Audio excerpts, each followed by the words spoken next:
मोहम्मद की सीरत एक मिसाल बदलती है उम्मत का हाल। बिस्मिल्लाहिर्रहमानिर्रहीम। अस्सलामु अलैकुम वरहमतुल्लाहि वबरकातुहु। नहमदुहु व नुसल्ली व नुसल्लिमु अला रसूलिहिल करीम, अम्मा बाद। ग्रानो कदरमनो मोहतरम औरीदुनको, ज़ स्तासु दुआगान मोहताज मोहम्मद दाऊद आबिद स्तासु पदरान खिदमत के हाजिर यम। कदरमनो, जन्नत द हर यव इंसान दा अरमान दी ची मुंगा अल्लाह पाक जन्नत ता बोजी। जन्नत ता द तलो द पारा दा दुनिया पैदा शवी द ची पदी की यव इंसान दा से अमालू की ची दागी लवजी दा इंसान द जन्नत ता तलो मुस्तहिक गर्जी। दा दुनिया दी ता मुंगा दारुल अमल वायु, यानी दा अमल कोर दल ता बखल का अमल कई। او आखिरत ته مونږ دارالجزا وایو، یعنی د بدلی کور. هغلته به انسان ته د دنیا د کړی شوو عملونو بدله ورکولی کیږي. په قرآن مجید کې او دغه شان د جناب محمد رسول الله صلی الله علیه وسلم په احادیث مبارکو کې مونږ ته ډیر هغه څیزونه ملاویږي، هغه اعمال ملاویږي چې په دنیا کې که یو انسان دغه اعمال خپل کی نو رب کائنات بدل را جنت تا داخل کی. جنت تا دا داخلی دو پا اعمالو کی یو عمل دا تقوا دا. دا تقوا پا وجه انسان دا جنت مستحق گرزی. قرآن مجید کی رب العالمین متقیانو سر، یعنی آغا خلقو سر چیغی تقوا اختیار کری وی، دا جنت وعده کری دا. د قرآن مجید بعضی آغا زیون تاسو ته مخی تقدم الله فرمای تلک الجنة التي نورث من عبادنا من کان تقیا. دا آغا جنت تی چې د دې وارثان به مونږ هغه خپل بندگان جوړو کم خلکه چې متقیان او پرهیزګار دي. ان المتقین فی جنات وعیون، بشکا متقیان پرهیزګاران دا به په جنت کې وي، په باغونو کې به وي، وعیون او په چینو کې به وي. ان للمتقین عند ربهم جنات النعیم، بشکا د متقیانو د پاره د خپل رب سره جنتونه د نعمت دي. ان للمتقین مفازا حدائق و اعنابا و کواعب اترابا و کأسا دهاقا لا يسمعون فيها لغوا ولا كذابا جزاء من ربك عطاء حسابا. متقیانو د پاره کامیابی ده، د دې د پاره باغیچی دي، انګور دي، دی د پاره پیغلې امزولې حوری دي، او د جنتی شرابو ډک جامونه بی. دی به په دې جنت کې عبس خبری او دروغ نه اوري، او دا ټول نعمتونه دا ستا د رب د طرف نه بدله ده چې د متقیانو ته به پوره په پوره ورکولی کیږي. بل ځای کې فرمایي وان للمتقین لحسن مآب جنات عدن مفتحة لهم الابواب متكئين فيها يدعون فيها بفاكهة كثيرة وشراب وعندهم قاصرات الطرف اتراب. بشک د متقیانو د پاره خزې د ورتلو دي چې هغه جنتونه دي، باغونه دي، د همیشه اوسېدو ځای دي. دا ډېر آیاتونه رب العالمین د متقیانو د جنت د مستحق کېدو په اړه ذکر کړي. ان المتقین فی ظلال وعیون وفواکه مما یشتهون کلوا واشربوا هنیئا بما کنتم تعملون. بشک متقیان به د جنت په اونو کې وي، د هغې په سورو کې به وي، په چینو کې به وي، او دغلته چې دي څه غواړي نو الله به ول هغه ورکوي. به هر حال د جنت د داخلېدو په اعمالو کې یو عمل دا تقوا اختیارول دي. تقوا څه ته وایي؟ پرهیزګارۍ ته وایي. د ګناه د کار نه ځان ساتل او نیک کار کول دې ته تقوا ویل کیږي. د قرآن مجید آیاتونه مبارکه ما تاسو ته ولوستل. رسول الله صلی الله علیه وسلم احادیث مبارکو کې د دې ذکر دی. یو روایت د نبی علیہ السلام په هغې کې تذکره کوي چې جنت ته د ډیر بوتلونکو څیزونو کې یو څیز دا تقوا او خوش اخلاقی ده. جناب حضرت ابو هریره رضی الله تعالی عنہ فرمایي چې رسول الله صلی الله علیه وسلم نه یو ځل چا تپوس وکړ، یا رسول الله ما اکثر ما يدخل الجنه، کم څیزونه دي چې هغه عام طور انسان لره جنت ته داخلي؟ نبی علیه السلام ورته فرمایل تقوى الله وحسن الخلق، دا الله نه یره او ښکلی اخلاق. دا دوه هغه څیزونه دي چې دا انسان لره جنت ته داخلي. یو مونږ او تاسو تقوا اختیار کو، پرهیزګاري اختیار کو، د ګناهونو نه ځان وساتو، او دویم ښکلی اخلاق خپل کو. د رسول الله صلی الله علیه وسلم ډیر ښکلی اخلاقو. د نبی علیہ السلام د اخلاقو عجیبه واقعات کتابونو لیکلی دي. مونږ او تاسو اخلاق خپل ښکلی کو. هر چا سره سړی په رون تندي باندې خبرې کوي، هر چا سره سړی په خوشحالی باندې خبرې کوي، په خندا باندې خبرې کوي، چا ته تندی نه تروي، چا سره سختې خبرې نه کوي، چا ته کنزل نه کوي. یو سړی سخته خبره مو کی ته ورته نرمه خبره وکړه. د ډیرو جنګونو او د ډیرو دشمنو د ټولو نه آسان حل دا خوش اخلاقی ده. ډیر کارته یو سړی په وړه خبره بل چا سره په جنگ شي، ناغینه مسله دومره اوږده شي چې خبره تی دشمنو ته لاړه شي. بیا یوم خلکو ته زاریګانې او سوالونه کوي، بلم خلکو ته زاریګانې او سوالونه کوي، ځکه چې اخیری انجام د هرې دشمنۍ او د هرې ورانې هغه صلح ده. د صلح نه بغیر کیږي نه، کني ژوند به بیلې او پاتې به نشي. نو که ژوند غواړې نو صلح به کې. که ته هر څومره لوی بدماش او ډېر لوی تکبر کوونکي، یو ځای کې یو جرګه کې چا څه خبرې اترې کولې، مونږ هم په هغه جرګه کې شامل وو. نو د علاقې یو لوی د دشمنو ځپلی شوی انسان هغه پکې پاسېده، او هغه خلکو ته خبرې کولې چې یاره زه خو په قرآن او حدیث نه پوهېږم، زه به تاسو ته جټې خبرې وکړم. او دا خبرې پکې وکړه، وایي ما په خپل وخت کې ډېره بدماشي کړې ده، ډېر مې د خلکو سره ظلمونه کړي دي، خو آخري انجام مې دا شو چې زه د کوره بې کوره شوم، زما بچي د کوره بې کوره شو، او اخر مې دا خپل کبر مات که ورالم او د کلي علاقې مشرانو ته کېناستم او سوال مې ورته وکړ. دا خبرې کولې چې جنګونه مه کوئ، دشمنۍ مه کوئ، دشمنو ته خوشحالیږئ مه، جنګونو ته مه خوشحالیږئ. د دنیا دغه مختصر ژوند دی چې تی په دشمنو کې او په خفګانونو کې تیر کې، دا د دنیا ژوند انسان په لاس باندې بار بار ګورې نه راځي. دا نه ده چې ته اوس پیدا شو، ته بوډا شو، بیا به یو ځل را ژوندی کېږي، بیا دلته را ژوندی کېدل نشته دی. دا د دنیا ژوند دا ستا نه روان دی.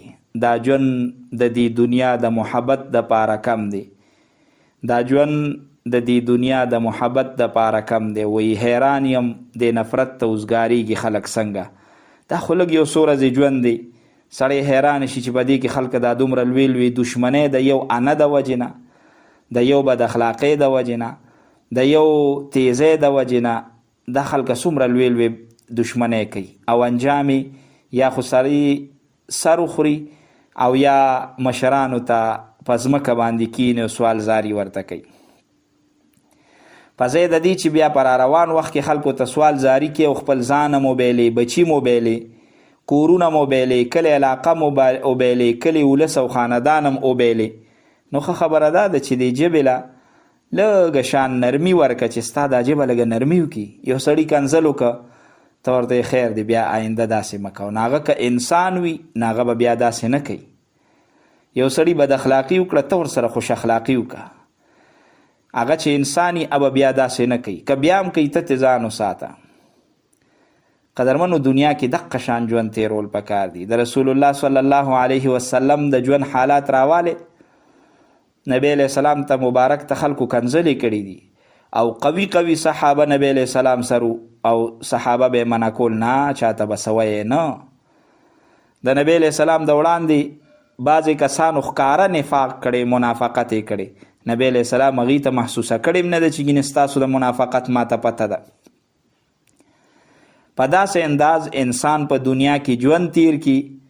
رسول الله صلی الله علیه وسلم فرمایي دا هغه اعمال دي چې د دې په وجه باندې انسان جنت ته ځي. امام ترمذي روایت ذکر کوي، رسول الله مبارک د حجة الوداع په موقع باندې خطبه کې فرمایل اتقوا الله ربکم، تقوا اختیار کې، د الله نه ویریږئ، وصلوا خمسکم، پنځه واړه منځونه کوئ، وصوموا شهرکم، او د رمضان روجې نیسئ، وادوا زکات اموالکم، د خپلو مالونو زکات ادا کوئ، واطیعوا ذا امرکم، او د خپل امیر اطاعت کوئ، نو تدخلوا جنت ربکم، تاسو به د الله جنت ته داخل شي. نو اتقوا الله ربکم، د الله تقوا اختیار کې، الله نه ویریږئ، نو تدخلوا جنت ربکم، د الله جنت ته به تاسو داخل شي. قدرمنو، بیا په تیره خوش اخلاقی دا یو داسې عمل دی چې دا د پیغمبر شیوه و، دا د پیغمبر عادتو. د خوش اخلاقی او د ښه اخلاقو د پاره نبی علیه السلام ډیر لوی زیری خلکو ته ذکر کړي دي. د کم چا چې اخلاق ښکلي وي، د داسې کس دپاره رسول الله مبارک په جنت کې په منځ کې د کور ضمانت ورکړي چې جنت منځ کې به زه د کور ضامن یم. ابو داود شریف حدیث مبارک دی، رسول الله صلی الله علیه وسلم فرمای انا زعیم ببیت فی ربض الجنه، زه ذمہداریم، ضامن یم د هغه کس دپاره د جنت په اطرافو کې د کور، لمن ترک المراء وان کان محقا، چې هغه جګړه پرېښوسته اگر که هغه په حقه دی، خو بیا هم جګړه پرېښوسته، بیا یې نه کړه جګړه، زه هغه دپاره د جنت په منځ کې د کور ضامن یم. دا نه درته به داسې نه وی چې یاره جي هغه چې راته کنځل وکړو، نه خو به کوي، هغه خو ناپویه دی، نو ته ولې ځان ناپویه کې؟ هغه خو خر دی، ته ولې خرتوب کې؟ هغه غلطي وکړه، نو ته خو غلطي مه کوه که نه، ته هغه کې بیا فرق څه شو؟ نبی علیہ السلام فرمای وببیت فی وسط الجنة، او د جنت په منځ کې د کور، چا د پاره؟ لمن ترک الکذب وان کان مازحا، د هغه چا د پاره چې هغه دروغ پرېښوستل، اگر که دا په ټوکو کې دروغ ولې نه وي، خو دروغ یې پرېښوستل. وببیت فی اعلی الجنة لمن حسن خلقه، او د هغه چا د پاره په اعلی جنت کې د ځای ورکولو ذمہدار یم کم چا چې اخلاق خپل ښکلی کړل. نو دې درې اعمال ذکر کړي دي. یو هغه سړی چې هغه حقدار دی، یعنی وسی کیږي خو چا سره جګړه نه کوي. نبی علیہ السلام فرمایي د جنت په اطرافو کې به ولا د کور ذمہدار یم.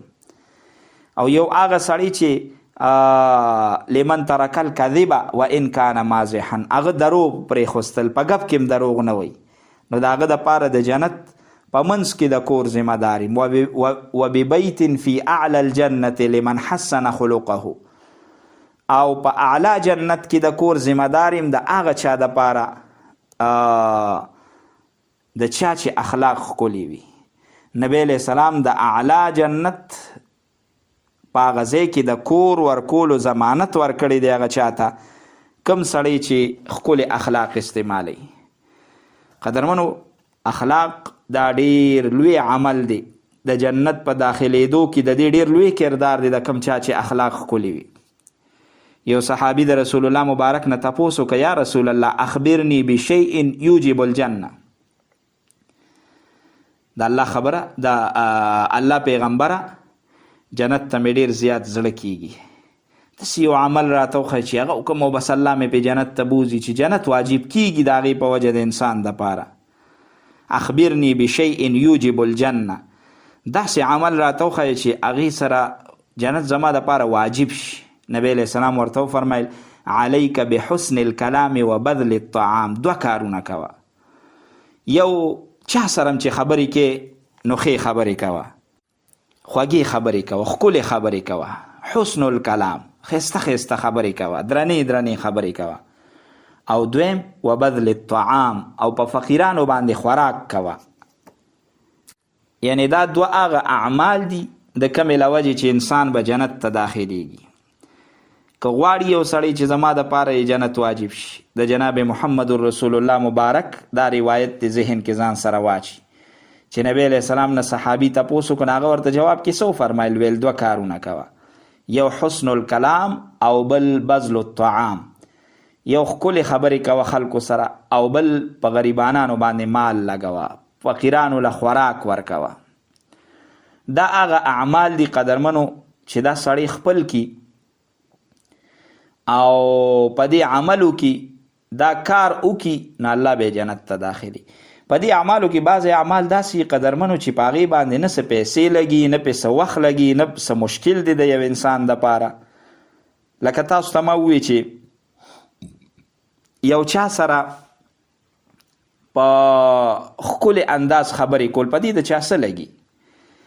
یو چا سره ښایسته خبرې کول، په دې د چا یو چا له عزت ورکول، په دې د چا څه لګي؟ خو دا هغه عملونه دي چې انسان لره جنت ته داخلي. بل هغه عمل چې د هغې له وجې انسان جنت ته داخلیږي هغه د رب العالمین نه یره ده.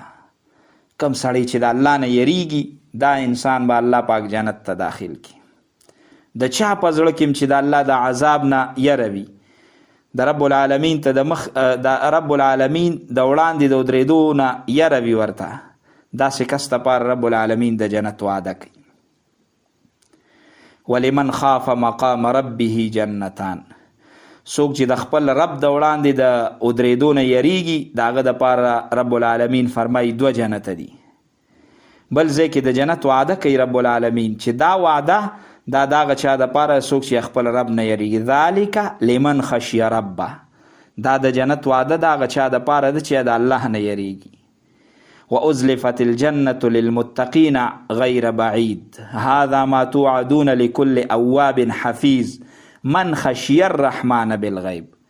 هغه څوک چې د رب العالمین نه یریږي نو ازلفت الجنه، د دغه خلکو دپاره رب العالمین جنت را نږدې کړی دی. رب العالمین به ده ته جنت ورکړي څوک چې د رب العالمین نه یریږي. داسې په نورو صورتونو کې آیاتونه شته دي چې په هغې کې د هغه چا دپاره د جنت زیرې ورکړی شوی دی کم څوک چې د رب العالمین نه یریږي. قدرمنو د الله نه یره څه ته وایي؟ د الله نه یره دا نه ده چې صرف په خولې باندې زه وایم. د الله نه یره دا ده چې ته هر قدم اوچتې چې دقه ټیم کې تا سره د رب العالمین یره وي. ته دوکانداري نو ته چې چاله یو څیز تلې چې دقه وخت کې تا سره د رب العالمین یره وي. دا نه چې ته په چا باندې څه خرڅې نو بیکاره څیز والا په زیات قیمت باندې ورکړي او ته وایې نه زه خو د الله نه یریږم. دا څنګه یره ده؟ یا دغه شان یو ځای کې محنت مزدوري کې او مالک در سره نشته، دغه ځای کې ته کامچوري نه کې بلکې ته خپل کار په خپل ټیم باندې په صحیح طریقه کې، که دا ورکوټې مالک زما نشتن دا لوی مالک خو ما ته بره ګوري که نه، د هغه یره خو زما په زړه کې شته که نه. هره ذمهداري چې تا ته حواله شي او ته د هغه ذمهدارۍ په وخت کې هغه ذمهداري سر ته رسې او په دې یریږي چې الله راته ګوري او الله به رانه تپوس کوي. که ته پلار یې د بچو په حق کې چې کمې کوتاهي ونه کړې ځکه ته د الله نه یریږي. که ته بچي چې د خپل مور پلار په حق کې د هغې په حقوقو کې کمې کوتاهي ونه کړې، ته به هله د الله نه یریږي. تا له پردې حق په لاس راغی او تا هغه حق حقدار ته په صحیح طریقه باندې ورسو نو دا ته د الله نه یریږي. د دې عملونو تعلق دا د پریکټیکل ژوند سره دی، دا د عملی ژوند سره دی. عملی ژوند کې به دا ته خلکو ته ښې چې زه د الله نه یریږم. دا لازمي ده په تا باندې چې ته په خپلو اعمالو کې د الله نه یره محسوسه کې خلکو ته په خپلم چې کله ته ماښام کور ته راشې لږ څادر په سر راواچوه، وګوره چې ما ته نن کومه ذمهداري حواله شوې او ما سر ته ورسوله. که تا سر ته رسولي په دې وجه چې رب به رانه تپوس کوي، دا ته د الله نه یریږي. او که نه تا د خلکو سره دوکه کړي، د خلکو سره د ظلم کړي، نو تش په خولې باندې ویل او د سترګو نه په اوښکو بیولو باندې نه کیږي. رب العالمین انسان ته خپل حق معاف کوي، خو ګورې د بنده حق نه معاف کوي. ای بنده کله چې قدم اخلي وړاندې ګوره چې دی کې خو زه چرته داسې څه کار نه کومه چې د رب د وړاندې به ودرېږم د هغې به ما نه تپوس کېږي نو چې ټیټ سترګې پکې نیمه. آیا د چا حق خو مې نه دی والی، چا ته مې په سپک نظر خو نه دی کتلی، د چا خو مې غیبت نه دی کړی، چا پسې خو مې کنزل نه دی کړی، د الله د دین سپکاوی خو مې نه دی کړی، د الله د دین د علماو، د الله د دین د مدرسو، د الله د دین د مساجدو، د الله د دین د پیغمبرانو، د الله د دین د کتابونو خو مې سپکاوی نه دی کړی. نو ته چې کله ماښام سملې او دا سوچو کې، نو که تا هر چا سره انصاف کړي، د هر چا د حق د خیال ساتلی ټوله ورځ، دا د رب العالمین نه یره ده. په دې باندې به رب العالمین تا جنت ته داخلی. د جنت د داخلېدو دپاره چې کومه یره پکار ده هغه دغه یره ده. نو د رب العالمین نه دا یره، دا دومره لوی څیز دی چې د دې د وجې نه به انسان جنت ته داخل شي. انسان چې خپل کوشش کوي قدرمنو، نو انسان څه فرشته نه ده چې د نه به ګناه نه کیږي، کمې کوتاهۍ به هم ترې کیږي، خو چې دی په خپله هره ذمهوارۍ کې کوشش کوي، نو دا یو قسم د رب العالمین نه یره ده. مسند احمد، مشکات المصابیح او داسې نور د احادیثو کتابونو یو روایت نقل کړی دی د جناب محمد رسول الله مبارک. یو صحابي دی ابو الدرداء رضی الله تعالی عنه فرمایي، ما د رسول الله مبارک نه دا خبر اورېدلې ده چې نبی علیه السلام په منبر باندې تشریف فرما او وعظ یې کو، د قرآن مجید آیات یې ولوستلو، ولمن خاف مقام ربه جنتان. څوک چې د خپل رب په وړاندې د ودرېدو نه یریږي، د هغه دپاره 2 جنتونه دي. ما د نبی علیه السلام نه تپوس وکړ، ای د الله پیغمبره، و ان زنا و ان سرقه، یا رسول الله، ای د الله پیغمبره که یو سړی د الله نه یریږي، نو هغه دپاره ته وایې 2 جنتونه دي، نو که ده نه چېرته ګناه وشي، زنا ترې وشوه، غلا یې وکړه د الله پیغمبره، رسول الله مبارک ما ته وفرمایل و ان زنا و ان سرقه، انسان ګناهګار دی، که دی د الله نه یریږي او د هغې د پاس هم ده نه ګناه کیږي، نو خیر دی. دی ما بیا نبی علیه السلام ته عرض وکړه چې د الله پیغمبره تا د قرآن تلاوت وکړو، لمن خاف مقام ربه جنتان، چې هغه څوک چې د الله نه یریږي هغه دپاره به 2 جنت وي. نو و ان زنا و ان سرقه، اگر که هغه نه دا ګناهونه شوي، نبی علیه السلام راته وفرمایل چې او اگر که ده نه دا ګناهونه شوي، وی بیا مې ورته په 3م ځل وی چې د الله پیغمبره ته خو وی چې ولمن خاف مقام ربه جنتان، څوک چې د الله نه یریږي نو د هغه دپاره به 2 جنت وي. نو وین زنا و ان سرقه، اگر که ده نه دغه ګناهونه شوي، وی نبی علیه السلام راته وفرمیل چې او دا سړی به خامخا جنت ته داخلیږي، د ابو دردا پوزه دې په خاورو باندې ککړه شي، اگر که د ابو دردا پوزه په خاورو باندې ککړه شي خو دې به جنت ته داخلیږي. مطلب دا دی چې ابو الدرداء رضی الله تعالی عنہ ستا ورسره څه کار دی، رب العالمین جنت ته داخلی، که ته پې خفه کېږم نو هم به یم الله پاک جنت ته داخلی. به هر حال قدرمنو پې خفه کېده نه، نبی علیه السلام د صحابو دپاره او زمونږ د پوهنې دپاره او زمونږ د خوشحالولو دپاره دا یو روایت ذکر کو چې یو انسان خپل وس او کوشش کوي او دی د الله نه یریږي، نو که ده نه بیا ګناه مو شي نو الله به ورته معاف کړي. قدرمنو کم سړی چې د الله نه یریږي، رب العالمین هغه سره د جنت وعدې کوي، او په هر حالت کې د الله نه یریدل پکار دي. ښه خبره ده، خو بدقسمتي دا ده چې زمونږ کله عمرونه دا د بهر د ګناهونو نه اوځي او مونږ بوډاګان شو، نو مونږ ته د الله یر رایاد شي. ښه خبره ده، په دغه وخت کې د الله نه یره دا عظیم نعمت دی. په ځوانۍ کې د الله نه دا نوجوانان چې په دنیا د خدای ګناهونو کې اخته وي، زمونږ دا مشران دی الله پاک ورله ډېر ژوند ورکړي، دا به الله بې حسابه بې کتابه جنت ته داخلوي. ولې دی د دې زمانې د فتنو نه بې خبره دي. زمونږ نوجوان کل هغه لګیا دي په ډېرو خطرناکو ګناهونو کې اخته دي. الله پاک ته د انسان یره ډېره زیاته خوښه ده چې انسان د الله نه یریږي، او بیا په تیره هغه ځوان چې هغه په ځوانۍ کې دی او په خپله ځوانۍ کې هغه په خواهشاتو باندې خپې خلي دی او د الله نه یریږي، د هغه یره الله پاک ته ډېره زیاته خوښه ده. عبدالله ابن عباس رضی الله تعالی عنه فرمایي چې کله به جناب محمد رسول الله صلی الله علیه وسلم د قرآن مجید دا آیات نازل شو چې یا ایها الذین آمنوا قوا انفسکم و اهلیکم نارا وقودها الناس والحجاره، ای مسلمانانو تاسو خپل ځانونه او خپل کور والا خلق دا د جهنم د اور نه وساتئ، داسې اور چې د هغې خشاک خلق دي او کاڼي دي. نو رسول الله مبارک یو شپه دا آیات صحابه کرامو ته ولسته. یو ځوان صحابي هلته ناست و، دی واورېده. چې دی واورېده نو راوغورځېد او بېهوشه شو. رسول الله مبارک خپل لاس مبارک د هغه په زړه باندې کېښوده نو هغه وخوځېده. نو وی فرمایل یا فتن قل لا اله الا الله، ای ځوانه لا اله الا الله ووایه. ناغه لا اله الا الله وی. نبی علیہ السلام هغه له د جنت زیری ورکړه چې تا ته د مبارک شي ته جنتي. صحابه کرام ورته عرض وکړه د الله پیغمبره تاسو زمونږ د وړاندې دته د جنت زیری ورکوي. نبی علیہ السلام وفرمایل اما سمعتم قول الله عز وجل لمن خاف مقامی وخاف وعید، آیا تاسو د رب العالمین دا قول نه دی اورېدلی چې الله فرمایي دا د جنت د انعام وعده د هغه چا دپاره ده چې هغه زما د وړاندې د ودرېدو زما د عذاب نه یریږي. نو کوم سړی چې د الله د عذاب، اوس دغه نوجوان دا د رب العالمین د عذابونو تذکره واورېده، د الله یری په زړه کې دومره راله چې دی بېهوشه شو.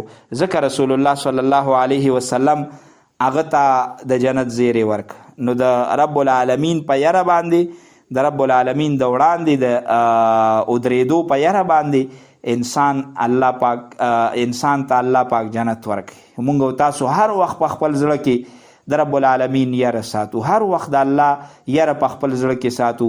نو په هغه اعمالو کې چې د هغې له وجې انسان جنت ته داخلیږي، یو عمل دا په زړه کې د رب العالمین یره ساتل دي.